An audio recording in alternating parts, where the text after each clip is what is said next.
ओम शांति। 3 अगस्त 2020 की बाप दादा की साकार मुरली। मुरली के सार में बाबा ने कहा, मीठे बच्चे, तुम्हें सर्विस की बहुत उछल आनी चाहिए। ज्ञान और योग है तो दूसरों को भी सिखाओ, सर्विस की वृद्धि करो। प्रश्न है आज का, सर्विस में उछल न आने का कारण क्या है? किस विघ्न के कारण उछल नहीं आती? उत्तर में सबसे बड़ा विघ्न है क्रिमिनल आई। यह बीमारी सर्विस में उछलने नहीं देती। यह बहुत बड़ी कड़ी बीमारी है। अगर क्रिमिनल आई ठंडी नहीं हुई है, गृहस्थ व्यवहार में दोनों पहिए ठीक नहीं चलते तो गृहस्थी का बोझ हो जाता, फिर हल्के हो सर्विस में उछल नहीं सकते। गीत है आज का, जाग सजनिया जाग। अब मुरली विस्तार से। ओम शांति। मीठे मीठे बच्चों ने यह गीत सुना। ऐसे ऐसे 2-4 अच्छे गीत हैं, वह सभी के पास होने चाहिए, यह टेप में भरने चाहिए। अब यह तो गीत मनुष्यों का बनाया हुआ कहेंगे, ड्रामा अनुसार टच किया हुआ है तो फिर बच्चों को काम आ जाता है। ऐसे ऐसे गीत बच्चों को सुनने से नशा चढ़ता है। बच्चों को तो नशा चढ़ना चाहिए कि अभी हम नई राजाई स्थापन कर रहे हैं, रावण से ले रहे हैं। जैसे कोई लड़ते हैं तो ख्याल रहता है ना, इनकी राजाई हप कर लेवे, इनका गांव हम अपने हाथ करें। अब वह सब हद के लिए लड़ते हैं। तुम बच्चों की लड़ाई है माया से, जिसका सिवाय तुम ब्राह्मणों के और कोई को पता नहीं। तुम जानते हो हमको इस विश्व पर गुप्त रीति राज्य स्थापन करना है अथवा बाप से वर्षा लेना है। इसको वास्तव में लड़ाई भी नहीं कहेंगे। ड्रामा अनुसार तुम जो सतो प्रधान से तमो प्रधान बने हो, सो फिर सतो प्रधान बनना है। तुम अपने जन्मों को नहीं जानते, अभी बाप ने समझाया है। और जो भी धर्म हैं, उनको यह नॉलेज मिलने की है नहीं। बाप तुम बच्चों को ही बैठ समझाते हैं। गाया भी जाता है, धर्म में ही ताकत है। भारतवासियों को यह पता नहीं कि हमारा धर्म है क्या है। तुमको बाप द्वारा पता पड़ा है कि हमारा आदि सनातन देवी देवता धर्म है। बाप आकर फिर तुमको उस धर्म में ट्रांसफर करते हैं। तुम जानते हो हमारा धर्म कितना सुख देने वाला है। तुमको कोई से लड़ाई आदि नहीं करनी है। तुमको तो अपने स्वधर्म में टिकना है और बाप को याद करना है। इसमें भी टाइम लगता है। ऐसे नहीं कि सिर्फ कहने से टिक जाते हैं। अंदर में यह स्मृति रहनी चाहिए, मैं आत्मा शांत स्वरूप हूँ। हम आत्मा अभी तमोप्रधान पतित बनी हैं। हम आत्मा जब शांति धाम में थी तो पवित्र थी, फिर पाठ बजाते बजाते तमोप्रधान बनी हैं। अभी फिर पवित्र बन हमको वापस घर जाना है। बाप से वर्षा लेने के लिए अपने को आत्मा निश्चय कर बाप को याद करना है। तुमको नशा चढ़ेगा, हम ईश्वर की संतान हैं। बाप को याद करने से ही विकर्म विनाश होते हैं। कितना सहज है। याद से हम पवित्र बन फिर शांति धाम में चले जाएंगे। दुनिया इस शांति धाम सुख धाम को भी नहीं जानती। यह बातें कोई शास्त्रों में नहीं है, ज्ञान सागर की हैं कि एक गीता जिसमें सिर्फ नाम बदल दिया है। सर्व का सद्गति दाता ज्ञान का सागर उस परम पिता परमात्मा को कहा जाता है। और कोई को ज्ञानवान कह नहीं सकते। जब वह ज्ञान दे तब तुम ज्ञानवान बनो। अभी सब है भक्तिवान। तुम भी थे, अब फिर ज्ञानवान बनते जा रहे हो। नंबरवार पुरुषार्थ अनुसार ज्ञान कोई में है, कोई में नहीं है तो क्या कहेंगे? उस हिसाब से ऊंच पद पा न सके। बाप सर्विस के लिए कितना उछलते हैं। बच्चों में अभी वह ताकत आई नहीं है जो किसको अच्छी रीति समझाएं। ऐसी ऐसी युक्तियां रचें।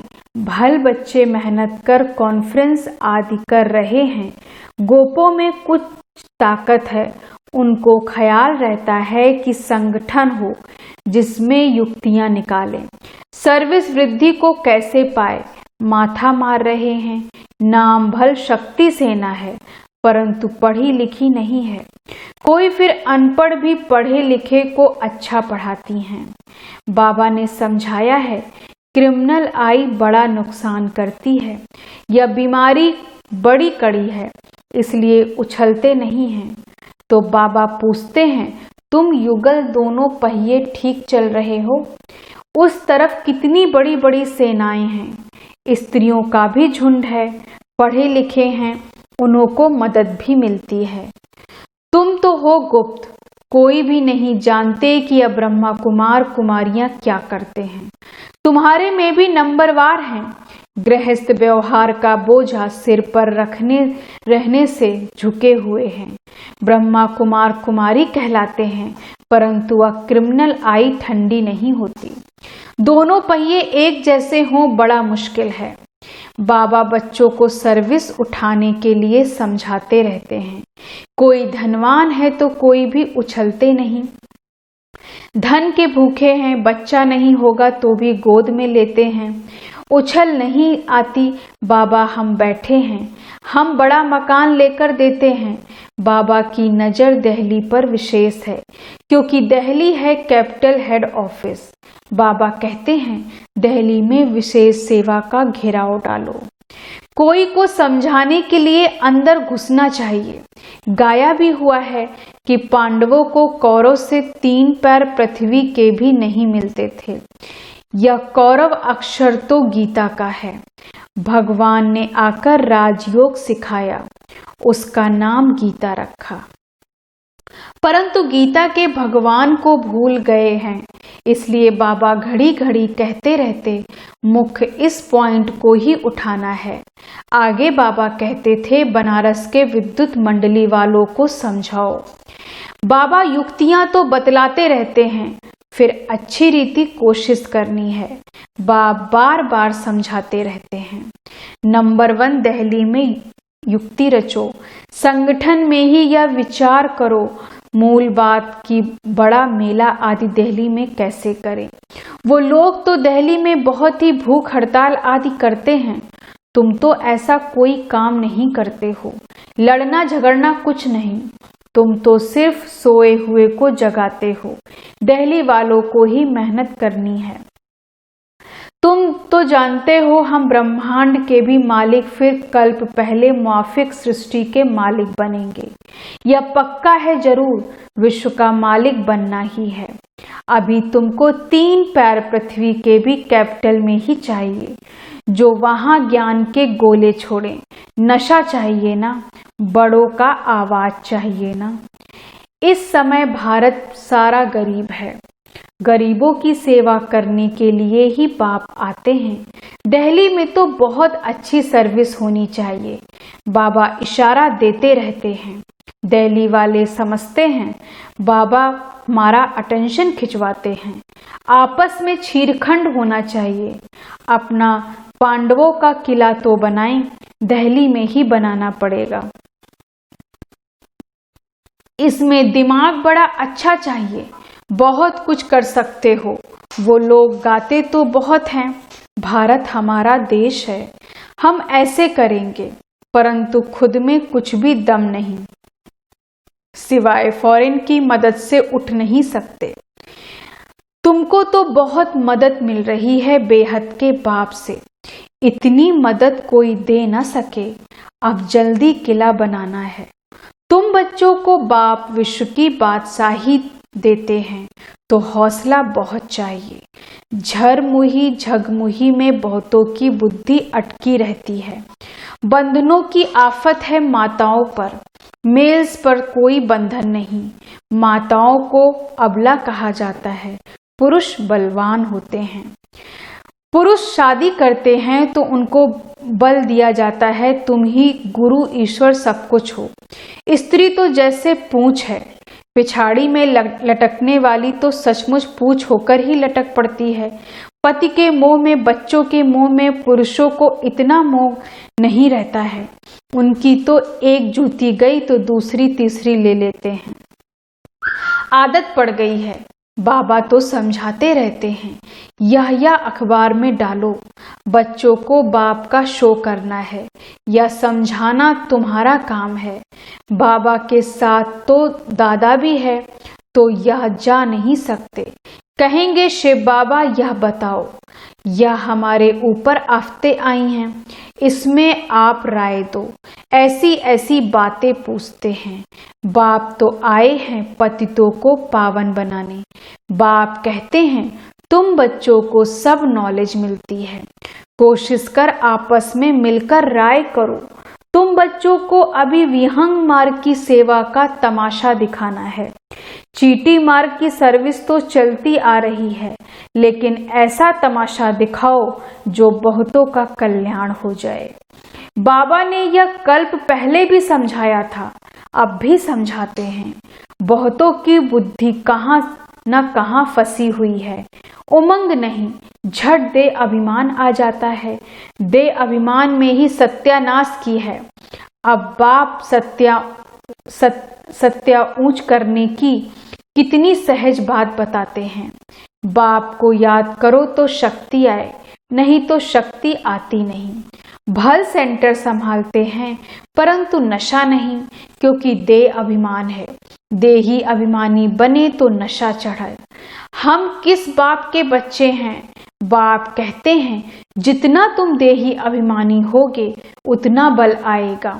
आधा कल्प का देह अभिमान का नशा है तो देही अभिमानी बनने में बड़ी मेहनत लगती है। ऐसे नहीं, बाबा ज्ञान का सागर है। हमने भी ज्ञान उठाया है, बहुतों को समझाते हैं, परंतु याद का जौहर भी चाहिए। ज्ञान की तलवार है, याद की फिर यात्रा है। दोनों अलग चीज है। ज्ञान में याद की यात्रा का जौहर चाहिए, वह नहीं तो काट की तलवार हो जाती है। सिख लोग तलवार का कितना मान रखते हैं। वह तो हिंसक थी जिसमें लड़ाई थी। वास्तव में गुरु लोग लड़ाई थोड़े ही कर सकते हैं। गुरु तो अहिंसक चाहिए ना।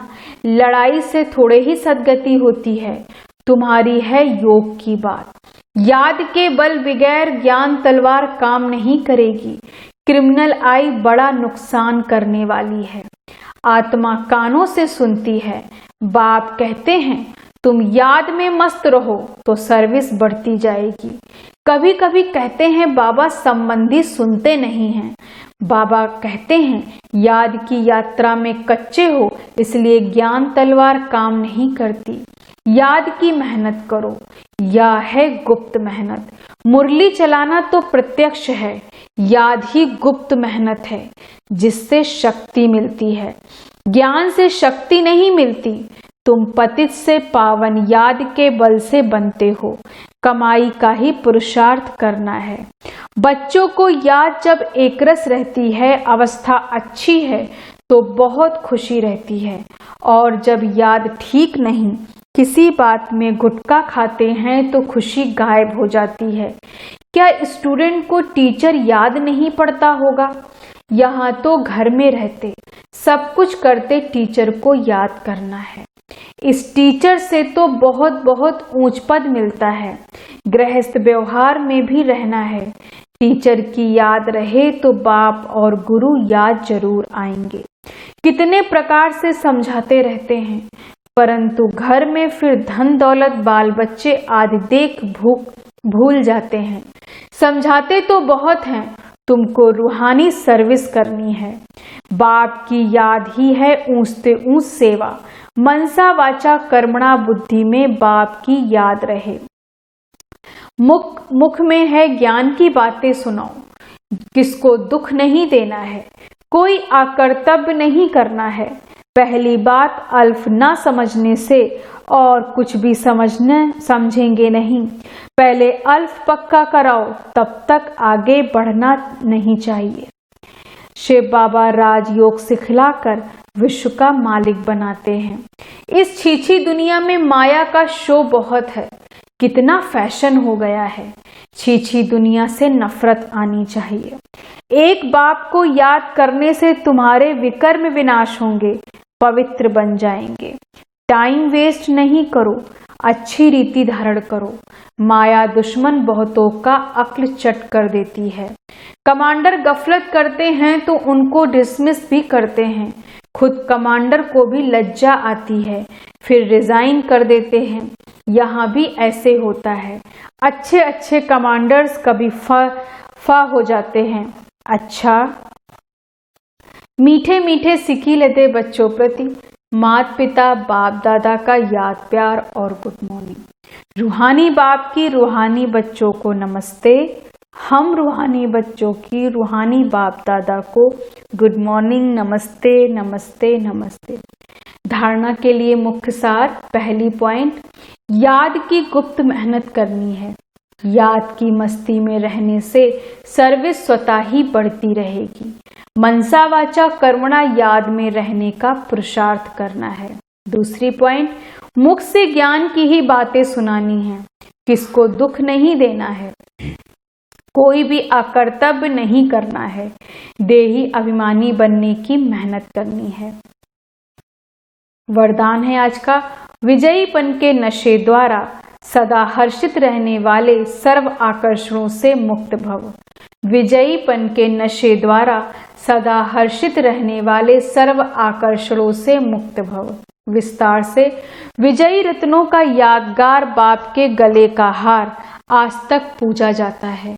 जो सदा यही नशा रहे कि हम बाबा के गले का हार विजयी रत्न हैं। हम विश्व के मालिक के बालक हैं। हमें जो मिला है वह किसी को भी मिल नहीं सकता। यह नशा और खुशी स्थायी रहे तो किसी भी प्रकार की आकर्षण से परे रहेंगे। जो सदा विजयी हैं वो सदा हर्षित हैं, एक बाप की याद के ही आकर्षण में आकर्षित हैं। स्लोगन है आज का, एक के अंत में खो जाना अर्थात एकांतवासी बनना। एक के अंत में खो जाना अर्थात एकांतवासी बनना। ओम शांति। धन्यवाद बाबा, धन्यवाद।